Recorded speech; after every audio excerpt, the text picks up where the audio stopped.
Hey guys, a little behind the scenes video here about how the car companies are now changing up the introduction of new cars. So Tommy, how does a traditional new car launch work? Well, basically they fly us to someplace warm and sunny. Snazzy. Yeah, it's usually pretty snazzy. Like Big Sur, or pick Scottsdale, pick the cool place of your dreams. And then they give us a car to drive around for a day or sometimes 2 days, and they feed us dinner. Yep. And then we fly home. Yeah, that's how it usually works. So we've got a very good lifestyle in doing that, because we get to go to these beautiful places, meet with other journalists, drive the cars, and come back home. But because of COVID, of course, that's not happening. So now they're doing virtual new car introductions. And the newest car that's just been introduced is this one. It's the Mercedes-Benz GLA. So it's the smallest crossover in Mercedes-Benz lineup. And if you want to go over to TFL now, Tommy, you've got an initial non-driving review of the vehicle, kind of pointing out all the cool features of it. For sure, yeah. And then the way they're doing it now is they're sending us the cars for a couple of days. Right. And then they're setting a really strict embargo so that all of the journalists can drive the cars. And then we can all publish our thoughts at the same time. Yeah, but of course there is that part where we go out to dinner, where we have... Well, isn't that kind of bribery? Well, yeah, it's, we're transparent about it, so right. We always let you know that Mercedes fed us, they put us up at a snazzy hotel. So in that same vein of transparency, Mercedes just sent us this little gift basket, so I'm going to read you what they wrote. Okay. And then we'll open this up and see what they sent us. As a gateway to Mercedes-Benz SUV family, the GLA is made for young and dynamic people who seek adventurous lifestyles both in the city and outside of it. Is that you? Are you no, I'm not an adventurous soul. I'm sorry. All right. The GLA is a true digital forward SUV that is tailor-made for the exact audience already accustomed to increasing digital age that we're in. In the usual Mercedes-Benz tradition, we would love to be able to invite you to the cocktails and dinner, where we could discuss in person the driving experiences, because they learn from us, hopefully, or we learn from them in person. But we're doing a full digital program, so we look forward to seeing you at our first virtual HB hospitality. Enjoy and cheers. And look what they sent us. Yeah. So shall we do an official unboxing and see what they sent us? So is this going to be like a Zoom thing then? Yeah, it's going to be a Zoom thing that we're going to go on, and we're going to talk with the PR team and talk with the engineers while enjoying the comforts of... Look at that. I believe this is it's a wine from California, I believe, Contra Costa County wine. I'm not a wine guy. St. Helens, California. So we have a little bit of wine here, Tommy. Thank you, Mercedes. And let's see what we have here. You know what, I'll just do it the old manual way. How about that? I think this is actually from a local grocer. Is it? From here? From Boulder, Colorado? Wow, let's see what they sent us here to enjoy with the wine. Oh my, look at that. Whoa! Whoa, look at that. We've got crackers. We've got salami. This is the Backcountry Picnic gift box. We've got cheese. We've got a little bit of trail mix. We've got whatever this is from Cured. Wow. And this is Seascape, Paso Robles, California. We've been to Paso Robles. Yeah, look at that. That's cool. Yeah, that's really cool. I'm excited about the cheese. Yeah, so thank you, Mercedes, for the generous gift basket. And thank you, Cured, for sending it to us. And yeah, so it's not quite the same as being in Paso Robles. But in this time of COVID, we lead a very blessed lifestyle, and I just wanted to kind of show you behind the scenes of what it's like now being an automotive journalist. So I can't say that this is going to influence us, because you've already done the video. So the video is already done, but it will be nice to virtually on Zoom get together with the Mercedes PR team, learn a little bit more about the car for our driving impressions. And you know what? You know what we should do? We should show them the car, since it's here. Let me show you something. Come on with me. Is it? Yeah, it's here. This is the cool thing about the car. At the same time, we've got not one but two Mercedes here. So come on through the offices. We'll go this way.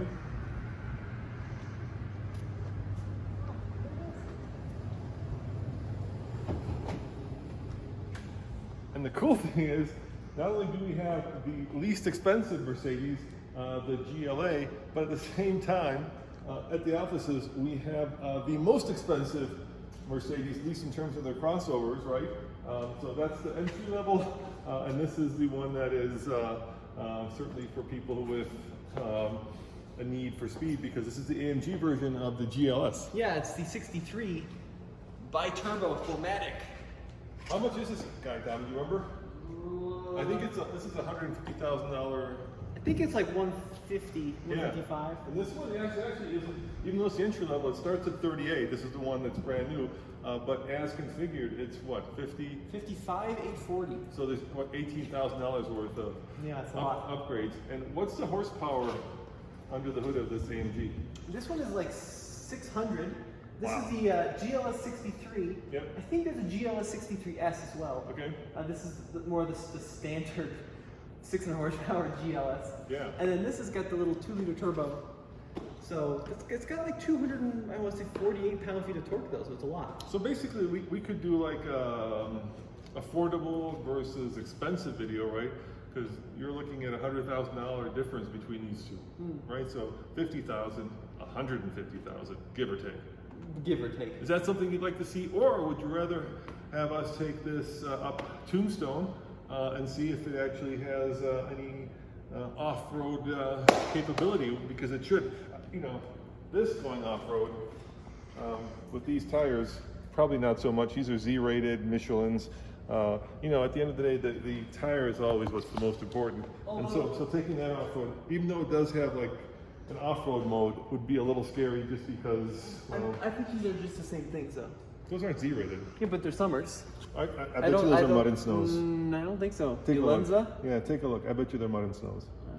There's all these. I know, because these are the AMG wheels. I don't think they are mud and snows. Oh, let's see. Does the M&S on them somewhere? Made in Poland. Hey, that's cool. Yeah, because these are the AMG wheels, the upgraded 20s. Yeah. I have to dig around a little bit. Dig around a little bit. Can you go get the key real quick? Show you inside of this car, because get both keys, would you? Because what is cool between these two is, and you heard it in that little card they sent us, that basically the technology out of that car is also shared in this car. So let's take a look inside and see if it's true, because what you should have are two very large screens that are in both cars with my MBUX, which is Mercedes-Benz's, here it goes, open up. So there we go, there's that one. And look at that, you've got this massive screen with, you know, all the latest tech in the entry-level crossover. And let's compare it to the top dog, which granted has a little bit bigger screen, but nevertheless, still very similar in terms of technology. Not similar in terms of what's under the hood. Should I pop the hood, Tommy? Let me pop the hood. Let me show them. Let me pop the hood, because that's where the real difference is.